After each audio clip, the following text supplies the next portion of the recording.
Hoş geldiniz kardeşler. Esenlikler Oğuz ile. Şu yine biz öz yurttaşlarımız bilen bizler dinleyen her bir adam bilen şöyle bir bilgi çıktı. Şimdi Türkmenistan'ın hukuksuzluk derecesinin ala sadece dil daýdanda adaletin ýokdugyny Türkmenistanda e, de facto bilinýär da yani göz görçeli belli. Biz şol mediada ýaýran bir wagtyçylykly bir hereketin üstünden hasam näme ýuridik tarapdan ýa-ni subut boldy şol. Subut bolugam gelýär da ýene bir üstüne bir goşant boldy da. Biziň ilimiziň Türkmenistan ýurdunyň daşowy dilimizdäki bir tane denan maşgala öz arasynda ýaly bolup nähili bolup göre o taýda bir denan maşgala bile bir ýaş ýetginjek ýaşyndaky bir denan maşgalany gat edici ýadaýda mertebesini dep bilen baskı etmesini, mertebesi dep bilenmesi, güç ulanması, katıwaşyçylyk edip hem dawanyň kökem şu taýda näme bolupdy yani hukuk daşy yani öz işlerine daşy bir jenayet işi näsirliklenýär de görnüp durdy. Şu hakynda kardeşler hepim öz pikirini, düşünjesi aýdyp berse halkymyzdan bir özleri netije gelip biler näme sebäpden boldy. Oğuzhan kardeş, buyur. Salam kardeşler. Salam Oğuz ili. Owa hakykatdanam bize bu habary eşitdikde bara tüýlerimiz tiken boldy bara. Gaty wagşy bir ýagdaý. Ýa-ni bir 16-17 ýaşlyja çagany enesi ejetanyň türkü işlemäne gaýdypdyr. Kakatyndan aýrylşan bir babasynyň elinde galýar ekeni. Muny ejetinden baran pulam şol Olya diýen bir kadyn 2001-nji ýylda doglan. Ýa-ni bir 24 ýaşly kadyn ödem ärinden aýrylşan ekeni. Şol kadyn wagşy bir şekilde şol çağalaryň gelejegini garalap öz şahsy bähwidi üçin biriniň maşgalasyna el atyp bir çağanyň gelejegini iki sanyk yetkinçe gyýdyň gelejegini garaldyp olaryň ömrüni küledi biler ýaly ýagdaýa gelipdirdi. Muňa bu hukugy kim berdi? Hukugyň ýok geri ahlak bilen ölçelýändir. Ahlak ýok yerinde hukuk, adalet, kanun bolmaz. Muny edýän kanun, biz kanuny goraýas diýen adamlar edýär şunu. Biz Türkiýe çağalarymyzy taşlap ýurduň daşyna gaýtdyk. Çağalarymyzy öz polis işgärlerimize emanet edip gaýtdykmy? Sorag bir ýerde. Biz bulary näme üçin biz bulary watanymyzy çağalarymyzy goramak üçin bulary işe barmadymy? Kanun şekilde. Bular näme üçin bu jenayet edýärler? Näme sebäpden? Bu jenayeti eden adamın 25 yıl türme cezası vardı. Şimdi men halktan soraýanda. Siz bu kadyna, buna arkasında duranlara näme ceza berebilirsiniz? Özlerem hukuky gorayan adamlar etýär şunu. Kanun bizde, hukuk bizde diýip etýärler. Diýmek Türkmenistanda kanun ýok, hukuk da ýok, adalet da ýok. Bu açyk orta çykdy. Biz muny näçe gedekden bäri aýdyp gelýärdik. Bu saparam hakyky ýüzüni gösterdi. Muny eden adamlaryň hökmen cezasy boljakdyr täze Türkmenistanda. Bularyň kanuny bir şekilde Türkmenistanyň baş prokurory bulary turbinala çeker. Gerek bolsa nähili ceza bar bolsa şolara uygun cezany hökmeni suratda bermelidir. cezasyny çekmese biz täze döwlet gurup bolanok. Bular temizlenmeli. Bular watanyna, halkyna dönüklik etdiler. Ol çağa hostarsyz diýip kim ruhsat berýär ezmäne. Bulary jynty zorlamana. Onun ýygynyň baran, ejetinden baran puly elinden alyp ulanmana kim ruhsat berýär bulara? Size halk bizi goraýa diýäwon siz öte halky ezýäňiz.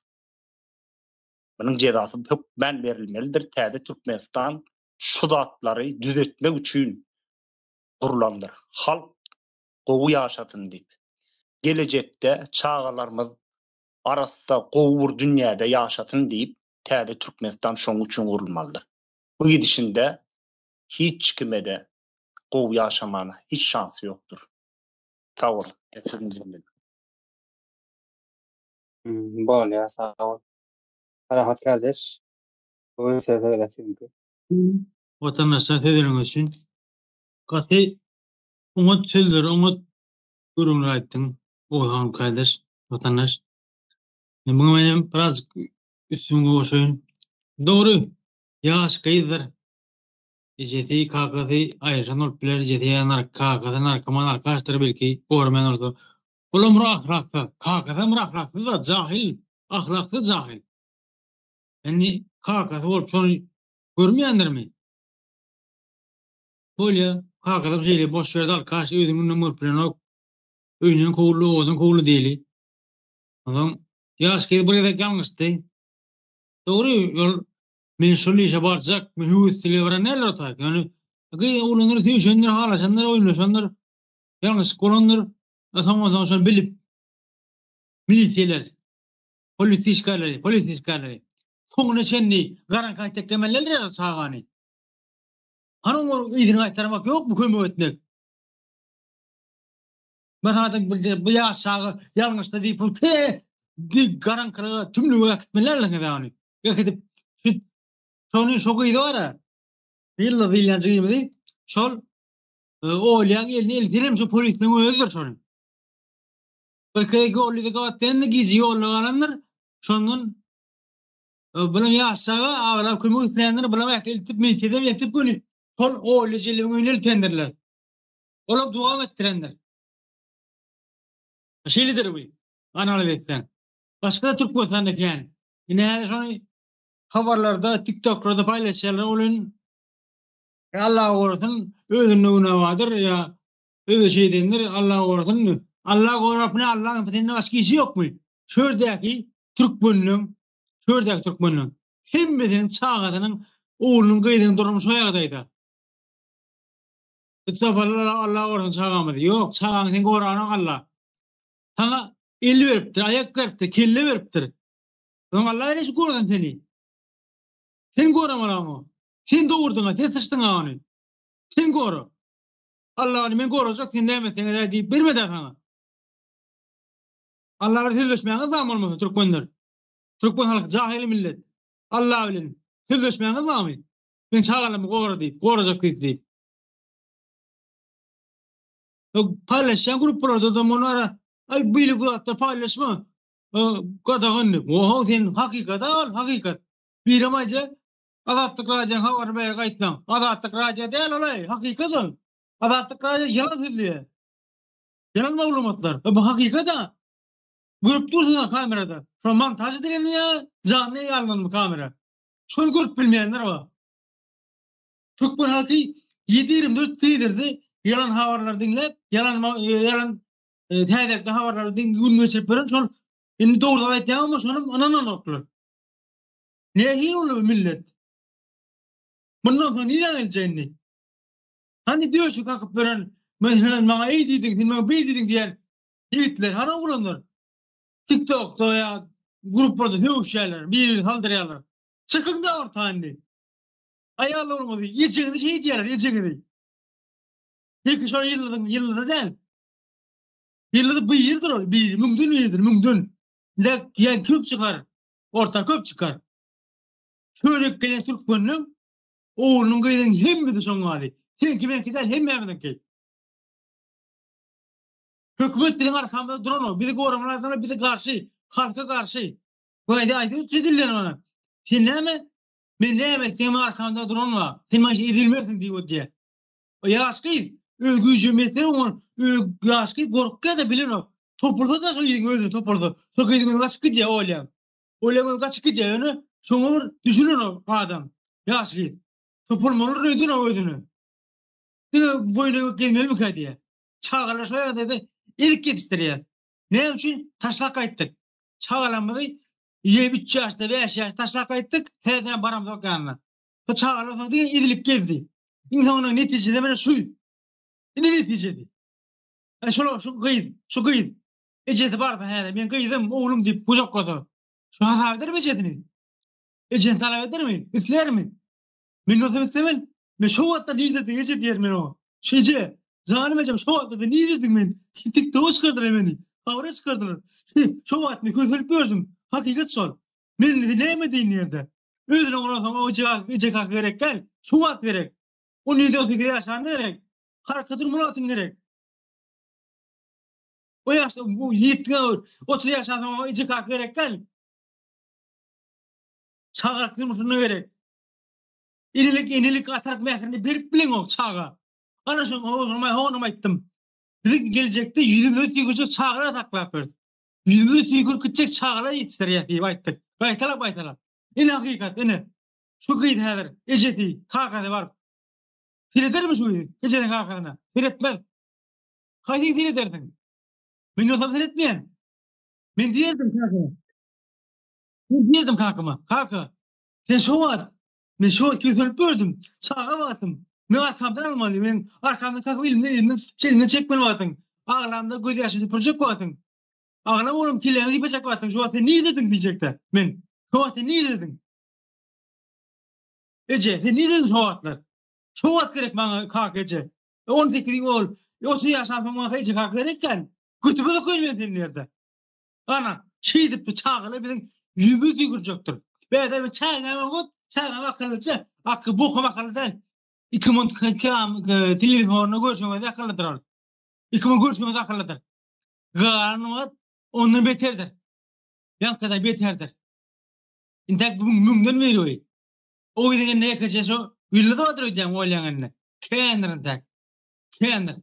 Yine gidiyorum şey deyip kursulukta öldüğümü ondan sahip konforup hiç gönlüden geleceğine şudur.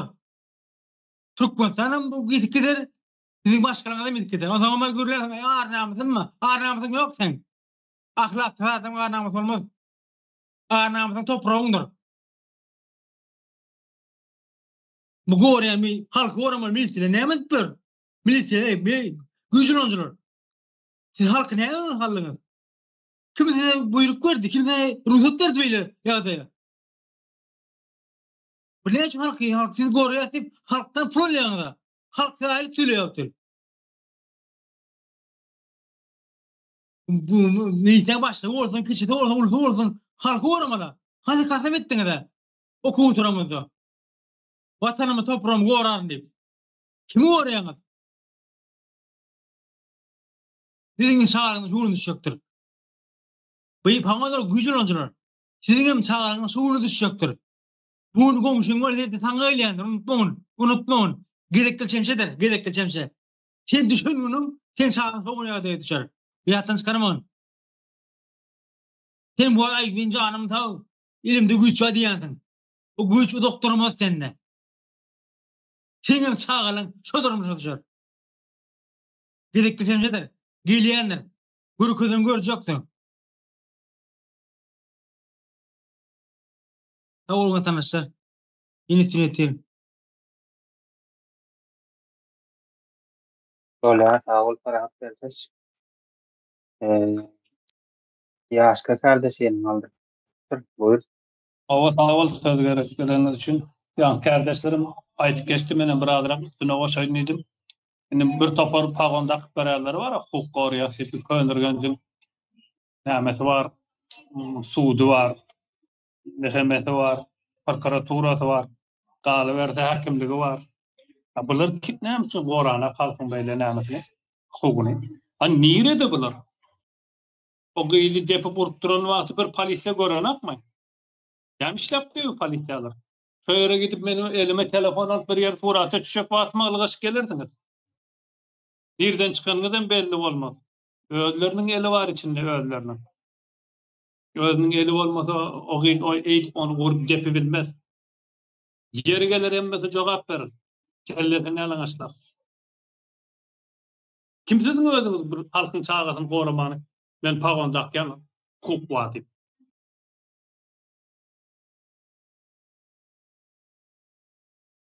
Köçäň uğrundan ýöre diýär. Ulu köçäniň uğrundan o videonu görüp bagşamdyla ýatylmady. Birazrak olat bol ötün şu wagt stresli diýen ýaly. Şo wagty görmäkmiň? Birden polisiýskar görme men bir ýören şo ýerden derrew meni görersiňiz ha. Görmesereklige gelýärler. Buların hemmesini täze Türkmenistana cenayete çekmeli.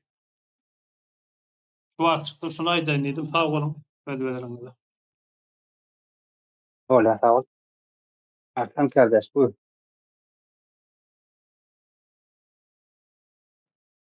Sağ olun Merdan kardeşim. Hakikaten hem bu bir kardeşler, ildeşler, bu bir gatı ulu bir tragediya bu aslında da. İnanın ben yatı ülem yok şu 2 gecedir. Ne şu vakanı eşitip gündüz hem kellemden çıkan yok yapın kıskası. İçim yankı it yırtan yalı yırtıp geliyor otur da. Yankı bolan zat. Şimdi şu tayda seyredin yankı öyle diyenin depip duruşu vardır. Şimdi şu depip duruşuna sinetseniz şunun birinci gezekki ediyen işi değil şu. Bu öğrenişen bu. Sineden bolsanız. Son ulanayan bunun promlarına seyredin. Birinci ağzının üstüne oturan depo otur başla. Berde gönü merteben pes edip sen kimsen hiç kim diyen nemeye getir otur da. İzinden yankı gıyızı boğu otur. Indi adam boğulan vakti şeyle oluyor da gözün önünden hamala kinonun plonkası geçer şıkır edip.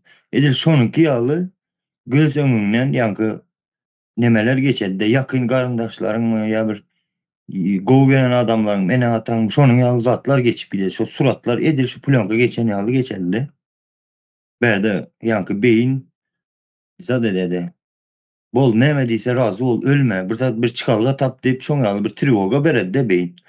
Şu vakti şu yadına düşmedik zatlar yadından aklından geçerdi. Özü 4-5 sekundun içinde bütün zat geçerdi. Şimdi bunun yağlı zatları bu kız nereden biledi? Seyredin bu tayda yörü te öğredilip dünya spitsanlı şu zatları yolunu izini öğrediledi bula. Görünüp dur o zatların öğredileni. Ve birinci gezegem del bu kızın. Yani oylanım. Ama indi özüyem özüne şeyle bir arkayın olup özüne şeyle bir önemli hareketlerle yankı kızın yani ne desem portfolyo editörü de sen dedi ediyen dedi. Seyredin editen hareketine. Sen kim öyle? Ya belki polisiye işgalleri. Siz bunun arkasında duradan oldunuz mu? Siz kim özünüz bu halkı beydip halkın kızını ezer yağlı onu celepçilik ettirer yağlı. Şurada bizim erkeklerimiz birinci uçur bütün dünyada nerede bolsa bolavaysın şuna karşılık görkezmeli birinci erkeklerimiz on son zenanlarımızdır. İldeşler. Bu yurt derecesinde bolup geç oturan bu. Bir Daşovuz'da del, Lebap'ta del, Mar'da del hemme yerinde bol otur bu zatlar. Enatalar köpümüzün havarımız yoktur çağalarımızı şeyttirir utanına. Yani özleri hem seyredin bu Daşovuz'da birinci gezek değil. Hamala buların ispitatelini poligonuna öğrüptürler bunlar Daşovuz ilimizi. O Akça ildeşimiz vardı Akıca. Onun başkalası neyli oldu. Şu taydayan polisiye işgalleri var. Bu taydayan polisiye işgalleri var seyredin. Bunlar dünya halkımıza karşı bunlar turba koruyucu. Bular halkımızı gorayan ya hak hukuk gorayan adamlar değil bular. Yo. Siz polisiyanınkiler siz halka yurda dönüklük otursunuz. Bunu unutma. Siz kimin buyruğu bilen kime otursunuz? Kime hizmet ediyorsunuz siz? Bu yurttaşına aldığı yolu bilen işsizlik töredilip aldığı yolu bilen yurttaşına çıkarılan halkımız ölmene gaydan yok. Bu atalar izine dönüp geliyor bir gün. Ocağına dönüp baradı. Şonda son sizin bilen hasaplaşadı. Bunu unutma. Hazırlıkça cemledim sağ olun. Bol ya, sağ ol. Rahat kardeş. Buyur. Sağ olun. Ve özüm könülünç itirafını diýdi. Köp zatlar muşa bolup geçen hafta şu taýdy. Könülünç polisiýa bölüminiň içinde ya mehkemesiniň idarasynyň içinde ya şoňa tutulun oturan prokurorluğun içinde ýekgece ahlakly, wajdanly, ılımly bilimli adam otursa da bu hareketten birem bolmazdy. Şu taýda diýmek könülüň haýsy iş haýsy güýjüne jedarlyň hemmesini de wajdanly, ahlakly, atasyny äwelli adamlar oturýar. Şondan bolýar batlar. Şu taýda ýekgece adam geleceğini düşünüp ahlaklı olsa bu hareketler bolmuyor. Sebebi düşünmeliler. Bu komşum ben Türkmen oğlum. Ya taşyurttan gelen ne? Taşyurttan gelen ne de sonra adam. Ne mi günahı var? Etme onu demeli. Ne şu bir diyene demeliler. Bunun onu öyle ettirmen öyle. Onun gözüne şarkı ne öyle koyar? Bulmadan deyip düşünürmeliler. Haytmalı. Şu bütün şu idarelerin hemmesinin ahlakı vicdanı bir atasını evvel olmalı hemmesinin. Olmasa bu işler olmuyor. Bunlar son ruhsatlarını öldürüyor. Gider kandoruya ya nimet sene de ver. Beşmadan pulun getir. Böyle ona hiçbir işlep veren. Yar patını bilemek 50 mi 40-50 mi 40-60 mı? Şuna işleyenler bunlar. O yankı Gugan alit etti. Arslan kardeşimin. Hiç korkman ediyor. Korkan adam sağlarına sorunu söyledi. Kim göğleyse, kim göreyse deyip kaçacak için kaçmak için nur çıkarıyor demeler. Drone yerine göğleyip söyledi. Yok. Gatrahat oraya. Gatrahat. Ve gücü olacak. Bunlarla gücü halka karşı olur mu? Kim uyuruz oturdu? Bu gücü niye darlanır? Konstitüsyonda yok. Bunlar konstitüsyonda niye darlanır? Halkın kötemeli, halkın celepçiliği teklemeli. Yine polis işgari Kubak fidi diye. Kubak fidi. Hava yazılır. Kubak. Sen geçen kalkmışsın mı hareket istedim seni. İnen kalkın teri verenle. Şehit dinleydi mi? Ya instituto kalkdı. Şunlar işleri tutturmayı okudu mu? Okuttular mı? Haysi kitaptılar şunlar. Bir cinayet işlerine gözün yumuk geçkin. Ve da şunlar cinayet tütem kayanın arkasında durun. Deyip haysi kitapta, haysi konstitüsyonda, haysi kanunu, haysi instituto okudun mu? Haysi yine tabi teriyatına verdi. Yani zampali sapar. Ha yaşlı. Yaşam bize yaşam safari. Hey safarçık. Demeli size. Size rihon kadamsınız. Şu adamın canını yanını gürültün bile yüzünü size. Bu olsun var. Öyle işlerine. Ne hil adam kaçırlar. Bir yerin kızım diye dipilip kızım böyle.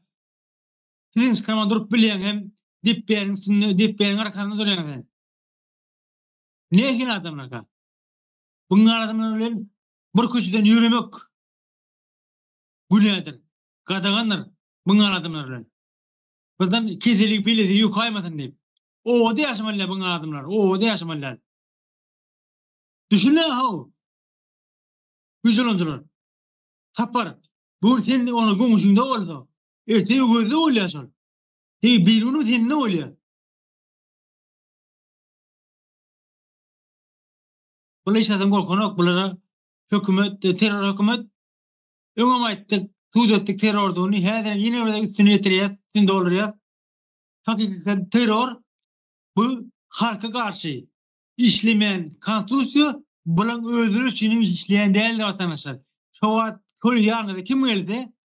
Yani bu ada gelmeyenler polis işgal tutacak olup durun gelse de yargıda. Gün mağlayına vermeli, mağlayına.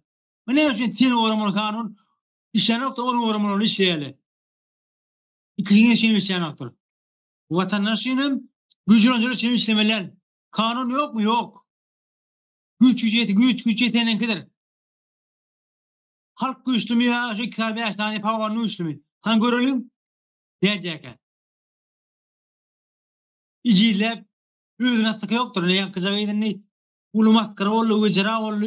Ne özün bu nörte özüne sıkmamak var olur. Vıcdan, ahlaklı, namus, canadın gıydı oldu. Asıp bilir özünü. Bundan sonra yakacak gel, yol yok bana deyip. Onu da haklı. Haklı gıydı. Ondan sonra devam ettirmeler, yaşamalar. Maskara vurmalı. Kimse onun ne? Gelin etme alat gelir. Öyle. Oğlunu. Kim alat gelir? Hiç kim istemez. Onun için on batı intihar yapması katahmalı, ödün atmalı. Ödünülürmeli. Şey edip ödünülür ya, ölür derlerde. Yaşlara. On adam kim onu yakar? İki bilen. Bizim ödümüz onu yakar. Çağaramı taşak ettik. Ödümüz alya. Doğruları gürlep bilemde, doğruları işitip bilemde. İşitecek böyle programını yapacağız. Bana gelmedin diyeyim. Sana da geliyor. Bu elimize irti geliyor sana. Gıtsanmayın. Sana da geliyor. Başladı mı? Yoğuştan. Köyün hoşta devam ediyor. Terörçülük.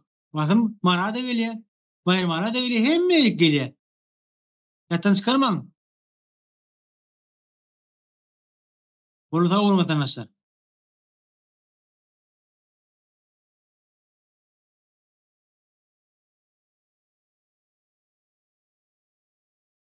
Sağ olun. Merdan Bey sesinize gelmedi. Bana verdiğinizde düşündüm. Mikrofonunuzu yapıverken de mi? Böyle. Hı hı. Böyle tamam Ee, yapan. Indi seyredin şu tayda az barahat kardeşim kanun hukukta bir zat yatlattınız sağ olun. Şimdi şu yaz neçe gün geçti, neçe saat geçti seyredin. Eğer kanun hukuk var olsa bu vaxt yankı adamlar gönden gün eline arşınlık takılıp ekidilmeli siz olsun ama ne olsa şu tayda saklanıp oturmalı adamlar. Türkmen onu hem bütün yurda halka görkezip ama indik edecek polise işgerlerine hem göz edip hukuk koruyucu diyen Koşadırnak adındaki adamlara göz edip şunu halkın önünde cezasını çektirmeli. Eğer Türkmenistan'da kanun, hukuk var olsa, bu konstitusiyası işleyen olsa, bu zatlar yok, bunlar göz boyakçılık. Bunlar yine dünya kuramalarını aldayan oladılar. Türkmenistan'da çağların aladası edilyer deyip. Her 18 yaşına yetmedik kızı şu işi ettirmeye mecburla oturdular. Bu bir sistematik görünüşte gidiyor oturan zatlar bu. İldeşler. İndi köpünüze hazır şeyle sözler bilen aldacak ya köşeştirecek olarlar sizi ildeşler. Ay özünde bir gepi vardır deyip. Çok özünde yok hiç zadı. Görkeze otur. Karşılığını görkeze otur. Kaçıp kaydıptır şotaydan. Men edecek del şu işi deyip. Sen kimsen kaçıp kaydır deyip ona zulüm ed otur.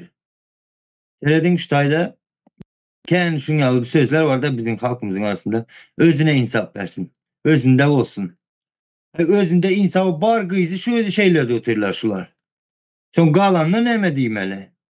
Aldanman şunun için hazır ki rejimin yalakalarının şonyalı özünde bir zat vardır diyen sözüne aldanman gözünüzün önünde mecburla oturlar. Şu kızın kimliğini al oturlar. Bu kız gelin olmalı, maşkalı kurmalı bu. Siz haramzada dönükler. Siz Türkmenin bu gelin kızını kime aşakladıp böyle otursunuzlar? Mertebesini kemeldi, kemsidip. Bu atalar, bu dayılar, bu halk sizden cevap soruydu bir gün. Girmeye deşik tapmarsınız. Bunlar ölmene gaydan yok. Ocağına dolanıp paradı bir gün. Hamzadalar neme? Bir vaka eşittim de. Bilmedim öngdüdü 80 mi 90. yıllarda mı? Garası şeydi de Bir 6 yaşlı, 7 yaşlı bir gyzy 3 kişi bolup zorlapdyrlar da. Soň ýankyny, ýanky üçsüni bütün seýdiniň halky bolup ortada çıkaryp asypdyrlar. Bütün halkyň gözüniň öňünde ýanky üçsüni. O halkyň özü cezalandyrypdyr şolary. Sizinki ýallardan hem arassalanady bu halk. Ýadyňyzdan çykarmaň. Sağ olun. Öyle sağ ol. Olsam kardeş. Söz sizinki. Şimdi Könürgenç'te bak geçen vakada abi. Bolup geçen vaka Könürgenç. Könürgenç diýdi. Ürgenç'te bolupdyr, Könürgenç'te. Şimdi polis işgäri Öwez Gutbökov diýär. Gutbökov diýär. Bir de Zampalidi Sapar Könürgençli diýär. Bular şu işleri arkasında durýar. Şu Olya diýen 2001-nji ýylda doğulan gyz şu işleri edip beren, şu hürrühanany açyp beren, şu ýaşajyk gyzlary Ýyldız diýe 2008-nji ýylda doğulupdyr. Ýa-ni bir 16-17 ýaşyndaky gyzjagaş. Etek nemesi ýaşyna da ýetmendir de. 2 ýaşyna da bir ýetmedik gyzjagaş. 18 ýaşdan da 12 berilýärdi. Şoňa da ýetmedik gyzy ýam jinsy gatnaşykda ýola goýupdyr. Onu enesimi sen, atasymı östürdüňmi, kemala getirdiňmi, ýa emdirdiňmi giýje ýatyrma, ýatman teretdiňmi ýa? Kimsiň siz bir çağany, birini çağatyň bir elinden alyp bular ýal ederin. Iň agyr jenaýetdi. Ol häkimlikde işleýän diýär, Züleyha Gullaýewa diýär. Bulam häkimlikde zenan gruplaryna seredýär diýär, şolar ýaly işlere diýär. Ýerde siz näme etýäňiz, bu zatlara seretme. Aýlyk almaýanmy siz? Bular hakykatdan hem halkyň düşmany boldy. Hal watanyň dönükleridir şular. Şunu halk bilmelidir. Şulardan temizlenmeden halk täze döwlet gurup bolanok. Vatandaşlar, doğru düşünün bir daha. Lustrasa diýip boşuna aýdylan şu zatlardan temizlenmeden döwlet gurup bilenmek. Täze döwlet gelecek nesil üçin bir döwlet mümkin däl temelini atyp bolanok. Şular temizlenmeli. Şulary biz ýok etmeli. Hemmesini sirip süpürip aýryp alýarlar.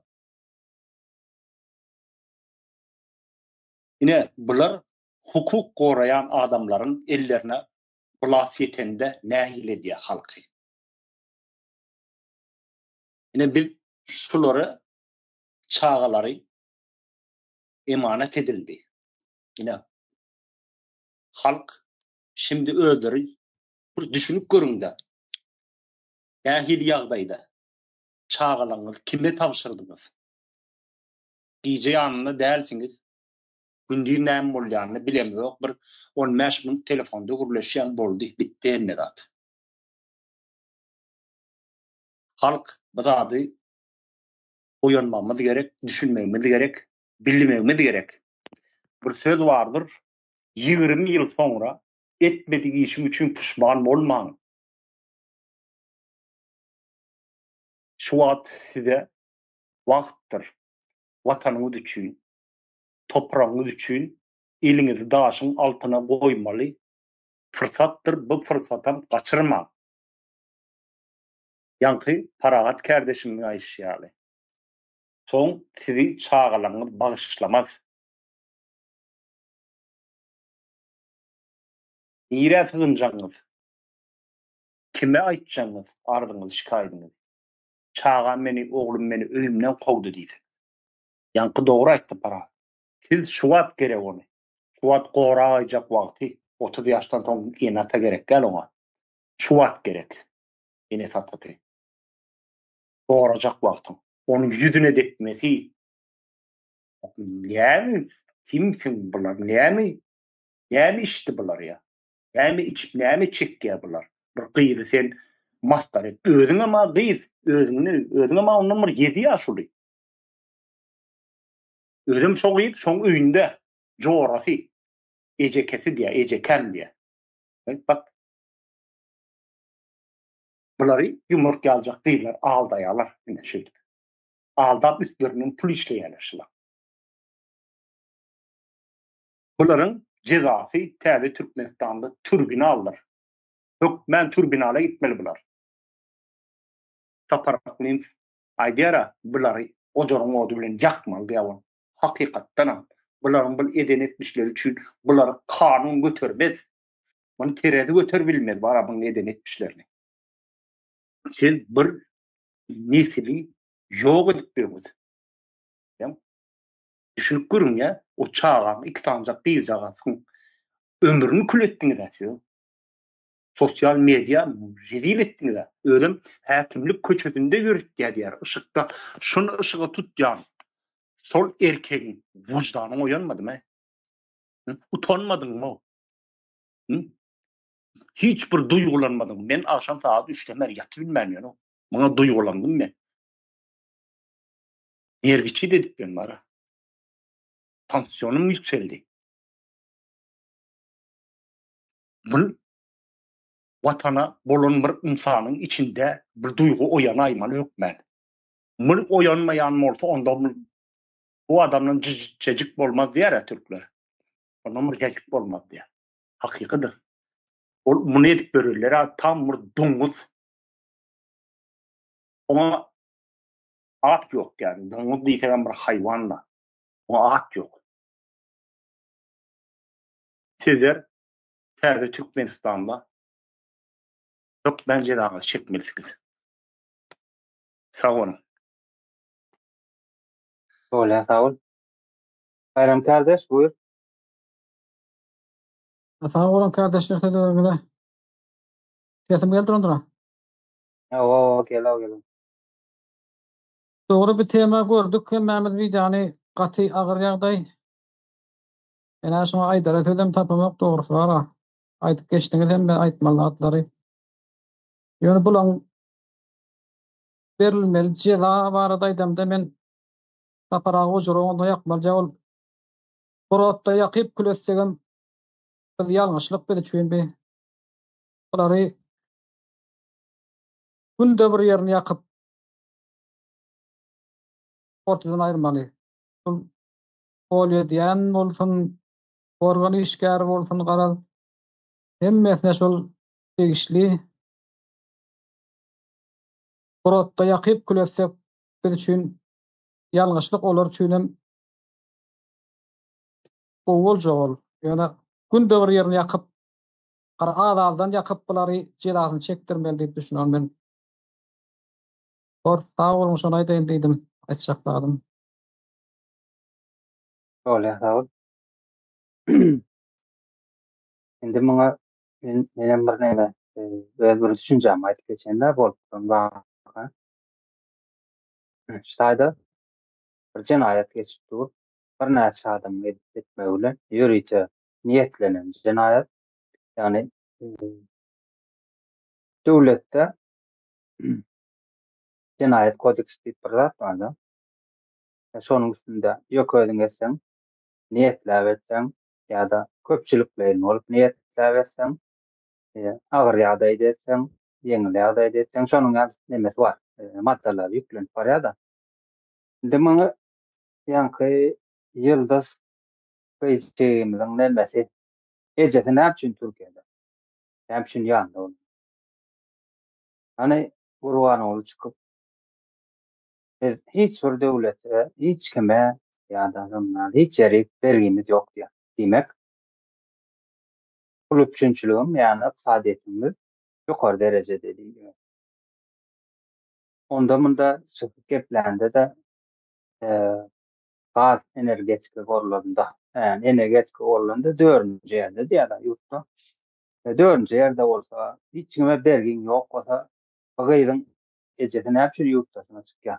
Ne yapıyor bunların sumaş kalanın sosyal üçüncülüğü yok. Yani işi yok, koruğu yok. Ne yapıyor? Yani kıgayır maskalanın babasının yanında oturuyor. Ne yapıyor? Ödüğü yok. Bunun sayede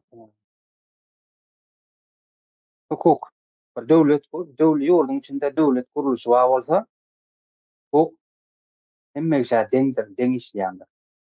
Haýda hukugyň ýokdugyny, kanun barada hiç hili görüňem ýokdugy. Ýani halkyň asudalygyny goranmaly. En döwlet işgär diýip ortaga çykan ýaşaýjylar jenaýat işi öz elle bilen etýärler. Buňa da köpçülikleýin maddada goşulýar. Bir tane zenan maskalan goşýarlar. O zenan maskalada ýene şol öz niýeti bilen bir näçe ýaşyna ýetmedik, ýaşy ýetince gaýlar ulanýarlar bu işte. Ondan soň ýa-ni şäheriň prokurory bardyr. Polisler bolupdy. Ondan soň ýani sülçi bolup işleýär prokuraturada. Ondan soň adwokatlar, Türkmenistanda adwokat kendi birleşen milletler guramasynda nime berýärler da? Rapor berýärler. Hani bu adwokatlar, hani sülçi, hani senin zenanlar meselesinde üstünde işleýän demem. Wezipelendirilen adamlar.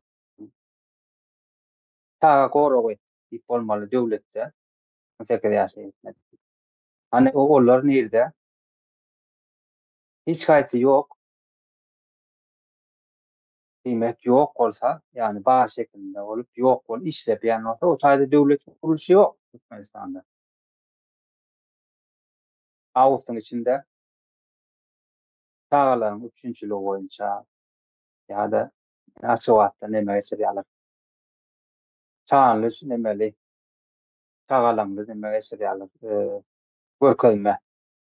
Ne çağalandy, biriň nähili bahtyar, asudatmanly ýurtda ýaşaýarlar. Öz dans edip oýnap öler, öz okuw bilen, işi gücü bilen diýip. Bu taýda bolsa, üniversite bolsa, yetkinjek bir zenan maskala baskga, mertebesini depkilenmäge, urga, ýagny bir söz bilen zuluma galyp durdy. Ýa-da awada geçirýärler, üst barýan, adetden, cemgyýetçilikden. Ine şeýle geçýär, beýle geçýär diýip merýär. Nämet şoň familiýasy bir tüýsü adam maşum Raşit, Raşit merýär. Dünýä jemgyýetiniň öňünde çykyp neme ýetdi. Gaty gowy geçdirilip gepleşýär. Bir-birine sag bolsun aýyşyp durlar.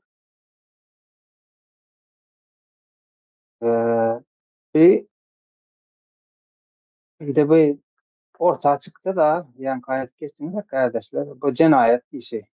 Birden adamlar bunun içinde, ýani bu işe seretmeli adamlar, halkyň asudalygyny goramaly adamlar özleri jenaýatçylyk edýär. Şöyle jenaýat bolanda iş açmaly, goramaly, ýani adwokat bilen sülçeýin. Bular neme, hiç il hereket ýok bulardan. Adam häkimlik diýip adlandyrylan bir nemeler bar, ýerli gurulşlar diýilýär-de. Duatçaňa. Ondaky zenan işlerine seredýänler, çağ işlerine seredýänler. Wezipelendirilen adamlar, bular ýok. Demek o taýda döwlet ýok, döwlet gurulşy ýok. Ne ýurtdaşyndaky bir giden men aktivist diýip beren adamlar wat neman barýarlar-da. Serdar prezident hökmünde görkezmek nemesine barýarlar kampaniýasyny.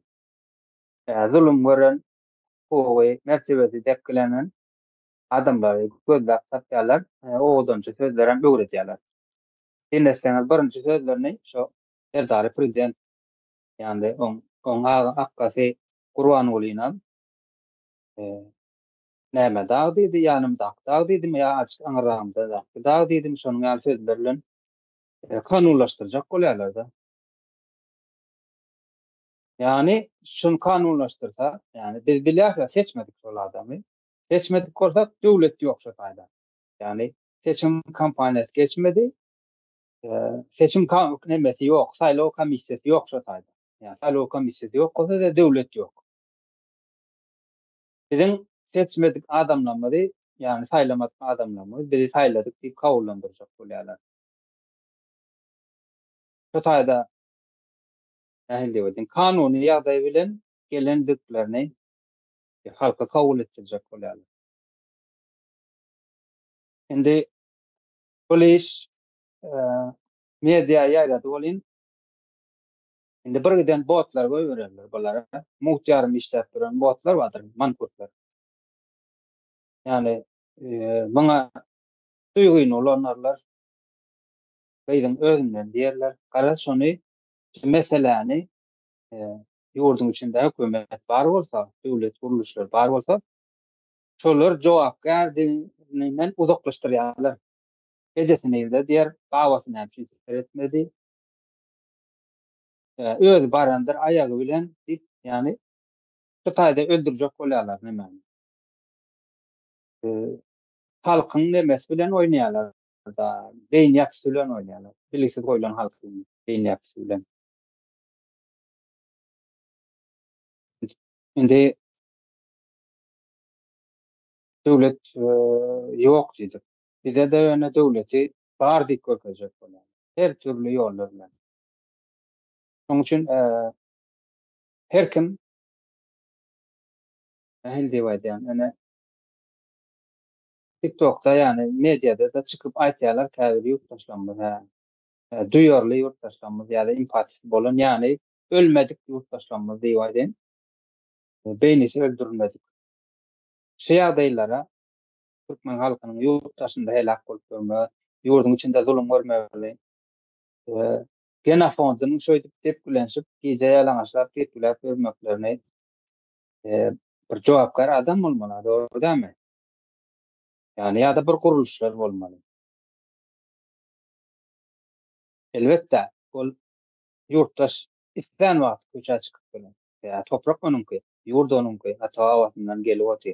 Gerek bolsa üstede çykyp biler, gerek bolsa daňdan bäşde çykyp biler. Tasary. Hiç kim we hiç kim guruluş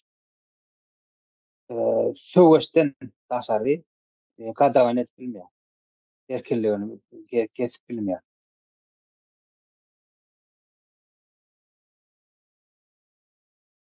Ondan sen ýeka galdyň. Ene biz ýurt bolsa, men diýjek bolan adam, bir ýurtda döwlet guruluşy bar bolsa, biz saýlamaly şol adamlary. Kim bize seredipdiler. Indi biz saýlamadyk, dogry dämi? Olar özleri geldiler. Rus imperiýany kömegi bilen geldiler. Özlerini geçirdiler diýip aýdyn. Indi siz saýladyňyz diýip bize kampaniýa berýärler.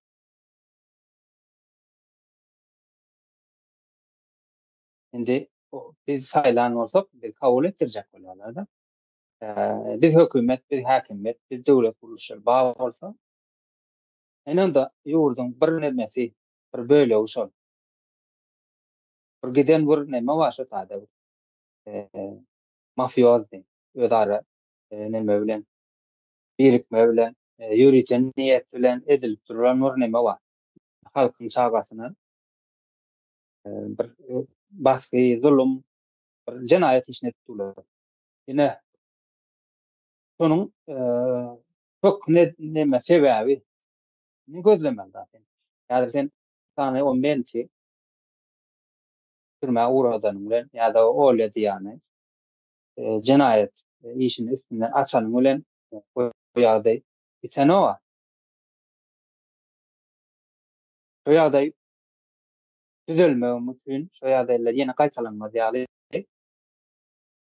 ýurtda syýasy reforma bolmaly Türkmenistanda. Şol adamlar işini oňarmaýar, ýani etjek diýse-de başarmaýarlar. Bular owurlukdan, ýurdu ýykmakdan, ýurdun maşgala institutyny ezmekden, demografiýany bozmakdan hiç saat eden okçular. Şoň üçin syýasy reforma gerekdir. Bu adamlar, yani bu ýaşaýjylar, yani aptal adamlar gitmelidir derene. Halkyň içinden halka seredip biljek, ýurduna eýe çykyp biljek adamlar gelmelidir. Söýekdi, urdy, owa dogry ýöne biz görýänmiz, ýani media çykany. Diňe bir bölejik. Gözümiň bizim halkyň gözünden daşynda edilip görýän zatlar müňlerçe bar.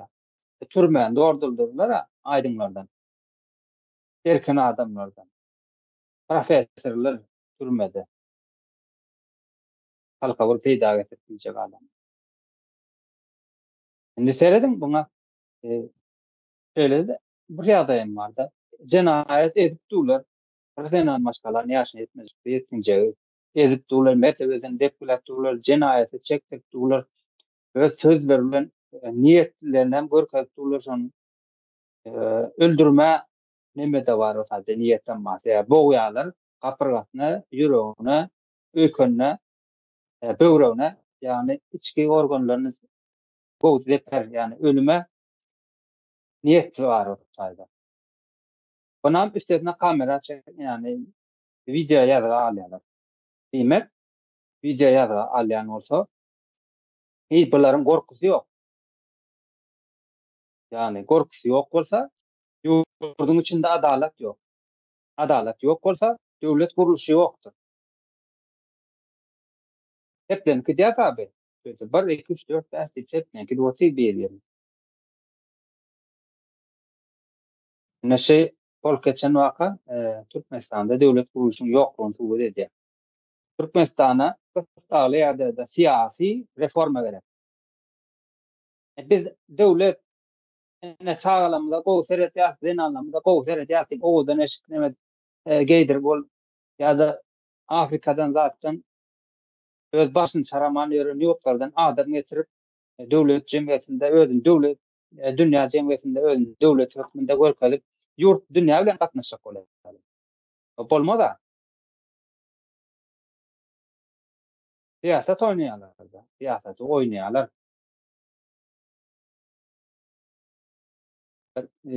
Şöyle örneğin vereyim de, masal vereyim.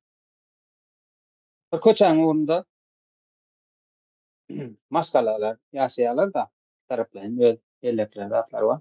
Bir maskalaň içinde şu taýda atsasy deleksiz bolsa, öýüne hojalygyna seretmeýän bolsa, zenan maskalalar sağlaryna wagtynda iýiçkisini bermeýän bolsa, öý hojalykla giyip çykmaýan bolsa, şo köçäniň adamlary bu maskalaga öňe ýetermi? Yani hormaty bolarmy? Ne enasasna, ne çağatnadı.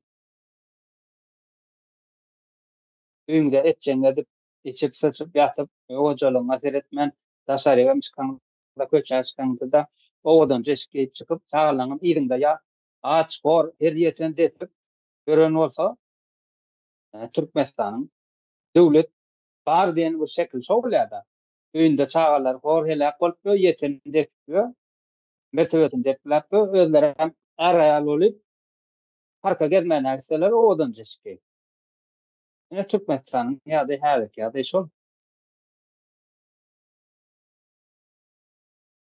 Şöýlerek kardeşler, söz aljak ýok bolsa, emese maşady bitirsem bolýar.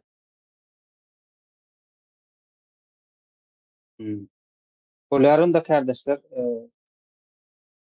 geleňiz üçin, çağıraňyz üçin, wagtyňyzdan, işiňizden, güýçiňizden aýryp, watanyň öňünde şo çağat geljekki çağatlaryň öňünde özüňiz borçly hökmünde duýarly, empatisi bolan adamlar hökmünde gelip, şu meselelerin üstünde duranyňyz üçin saňa rakazyn. Ýaşly kardeş, söz aljakmy? Söz alayım bağışlarsanız işledim. Şu wagtlar barak boşa çykdym. Bolýar. Owa ýa-ni aýdanlaryňyz üstüne goşaýnydim. Indi bulara bara işlerine oňranaklar hiç ýerde hiç il sistematy işlänek. Şonuň üçin hökmany suratda gurju mezgiti tapşyryň. Türkmenistan çekin halkdan elini. Näçe tapşyrjagyňyzy men aýtyp bereň, näçe tapşyrarkak diýip görme. Berdan Muhammedow bardyr, täze Türkmenistan diýibini tutan. Milli Halat Etsi Komitetiniň diýibini tutan, gurju mezgitiniň diýibini tutan. Çıkarın tutukluktan türmeden diýin. Bir daha işimiz oňramyza gulaşdyrdyk. Alyp diýip şoňa teslim edin. Beşiktaş sonayda inidim. Sağ olun. En sonuna söz gerek verelim Oley. için. Bolýan, sag bolun. Geleňiz üçin taňa ýakyn. Ýene de görüşürüz. Soğudy ilesen bolsun.